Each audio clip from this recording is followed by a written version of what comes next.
అసెంబ్లీలో మాట్లాడేంత వరకు నేను నిద్రపోను. ఎందుకంటే నేను ఈ రోజు సంపాదించుకోవడానికి కోసమో నా ఫ్యామిలీ స్వార్థం కోసమో నేనైతే రాజకీయాలకు రాలేదు.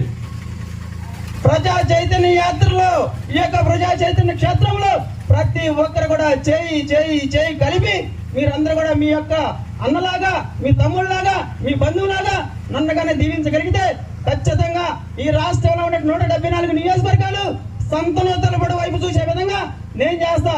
ఎందుకంటే నేను దేనికి ఆశపడేవని కాదు, దేనికి భయపడేవని కాదు.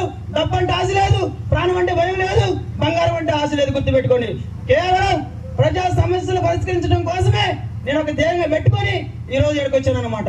అదేవిధంగా సామాజిక న్యాయాన్ని, ప్రజాస్వామ్యాన్ని, రాజ్యాంగాన్ని పరీక్షించడమే ధ్యేయంగా ఈ రోజు మీ ముందుకు వచ్చాను. మిత్రులారా, ఒక్కసారి ఆలోచించండి, ఓటు వాల్యూ తెలుసుకోండి.